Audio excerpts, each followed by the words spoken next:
Hello tout le monde, j'espère que vous allez super bien. Aujourd'hui on se retrouve pour une nouvelle vidéo. On va parler de comment réussir son année scolaire. Faith Jesus, vu que ma chaîne c'est une chaîne chrétienne. Vu que la rentrée est dans 2 semaines et qu'il y en a beaucoup qui stressent à l'idée, je me suis dit pourquoi pas vous faire une vidéo back to school. C'est parti pour mes 8 conseils pour réussir cette année scolaire.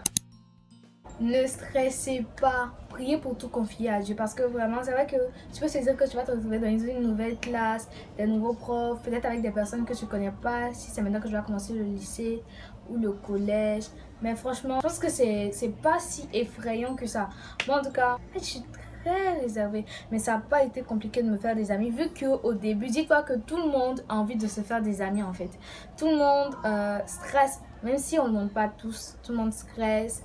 Tout le monde se sent seul. Donc, approche les gens. Donc, n'aie pas peur. Surtout si c'est le premier jour, prie avant d'y aller. Tu verras, ça va changer beaucoup. Fais une bonne impression dès le premier jour. Mais j'ai vu une citation, on dit, on ne peut pas faire 2 bonnes premières impressions. Donc, vraiment, le premier jour, essaie de t'habiller dans la tenue scolaire. Faut pas t'envoyer en jogging à l'école. Ça va pas le faire. Faut pas mettre des coups bizarres. Parce que moi, dans mon école, on met pas de mèche ou quoi que ce soit. Donc, du coup, le premier jour, tu vas pas venir avec ta coiffure, tu te débrouilles. En tout cas, faut être dans le règlement de l'école, quoi, le premier jour de l'école, pour pas trop te faire remarquer négativement. Fais un bon départ. Donc, quand les cours vont commencer, il y aura sûrement des exercices, ou bien si il y a des trucs que tu n'as pas compris, tu vas faire des révisions. Ne te dis pas que comme c'est le début de l'année, là, tu vas laisser ça passer, ou bien attendre un peu. Ça va pas le faire. C'est mieux dès le début de l'année, tu vas te mettre dans le bain de la chose, commencer à étudier, comme ça tu garderas le rythme. Ça rejoint mon conseil suivant, débrouille-toi pour être organisé au maximum. Parce qu'on a tous déjà été dans cette situation où tu as demain là, tu as un taureau et puis c'est là que tu vas venir réviser parce que tu as attendu jusqu'à alors que tu avais le temps.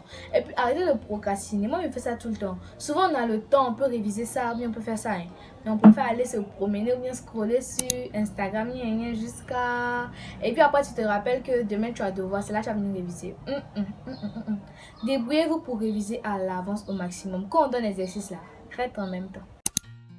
Le travail personnel, ça c'est vraiment pour les élèves qui veulent aller au-delà de ce que les profs vont donner à l'école. Parce qu'il y a des élèves, ils sont juste là, ils se contentent. Du genre, ils bossent pour l'interro, le devoir ou bien le bac.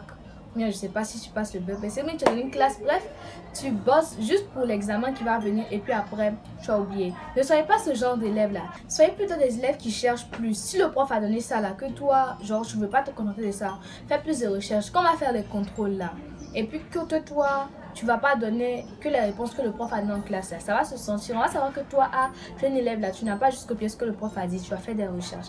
Et franchement, les profs, ils adorent ça.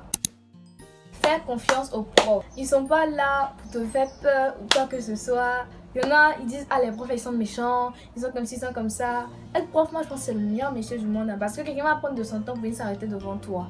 Il va parler jusqu'à... Et puis souvent même on ne comprend pas. Donc pardonnez, essayez de les respecter. Et puis ne vous mettez pas dans les groupes des gens qui sont là pour critiquer les profs. Ce prof là il est comme ci, il est comme ça. Aimez les profs, participez dans leur matière, ils aiment ça, ça les encourage. Et puis il ne faut pas être dans les groupes de personnes qui sont turbulentes et tout là. Essaie de faire ami au mieux avec le prof. Je vais pas dire qu'il faut aller causer tous tes profs, mais il faut pas être leur ennemi aussi quoi, tu vois. Participer en classe. Ça c'est vraiment le premier truc dont je vais parler, mais moi j'ai quand même des soucis avec ça, même actuellement. Mais c'est vraiment important parce que lorsqu'on participe, il y a des trucs qu'on ne comprend pas. Peut-être que les autres aussi ne comprennent pas, mais ils n'ont pas le courage de se lever. Et quand toi tu te lèves, ça aide les autres et toi-même ça t'aide. Souvent dans les interros, les devoirs là, il y a des trucs que le prof va dire en classe. Peut-être c'est quand tu vas poser ta question là, il va approfondir. Et puis tu vas voir l'interro là, ça va sortir. Il faut savoir que les profs là, ils sont là pour ça. Ils sont là pour répondre à tes questions. S'il y a des trucs que tu n'as pas compris à propos de leur matière là, n'hésite pas à leur demander. Et puis si tu es un élève qui participe à chaque fois, le prof va te remarquer, va savoir que c'est mieux d'être un élève qui participe, même si, genre, on va dire toujours toi tu comprends pas, là. Que d'être un élève, tu parles jamais, on te connaît pas. Faut pas être dans la case de ceux aussi qui sont turbulents. Donc, déjà, faut pas être un élève qui est turbulent. Faut pas être un élève qui est bobo. Faut être un élève qui participe. Même si toujours tes questions elles peuvent être débiles parfois, faut poser tes questions pour mieux comprendre. Et quand tu participes, le prof il se dit il s'intéresse à ma matière et ça lui fait plaisir en vrai. Donc participe. Avoir de bonnes fréquentations, c'est super important. Tu es la moyenne de 5 personnes qui t'entourent. Les personnes avec qui tu vas marcher vont vraiment influencer ton mindset. Si toi, tu viens en classe avec l'objectif d'avoir 17 de moyenne, si tu vas avoir 17 de moyenne, tu ne vas pas partir t'asseoir avec ceux qui sont au fond de la salle. Ça, c'est un exemple. Je ne veux pas trop globaliser d'une manière là. Tu sais que ça c'est au fond de la classe là. Ce ne sont pas forcément des élèves turbulents. Mais tu vas plus t'associer avec des gens qui veulent travailler, qui veulent réussir, qui ont le même mindset que toi. Tu vas pas aller avec des gens qui vont te dire ah faut pas aller à l'école, l'école c'est comme ça, c'est comme ça. Et je faisais ça. Je faisais ça. Là ça me fait rire parce que Donc entoure-toi des bonnes personnes, franchement, des personnes qui vont te dire ah on va aller prier chez moi si tu veux, après on va réviser, on va passer une soirée avec ça et tout, que d'être avec des amis qui vont te dire allons en KFC, vous mangez, c'est fini. Et puis demain, tu n'as rien bossé. On ne veut pas ça. En gros, entourez-vous de bonnes personnes. Alors dites-moi en commentaire, c'est quoi vos objectifs pour cette année scolaire? Qu'est-ce que vous voulez atteindre? Vos moyennes que vous voulez et tout. Parlez-moi de vos expériences de premier jour d'école en commentaire. Ça me ferait super plaisir de regarder.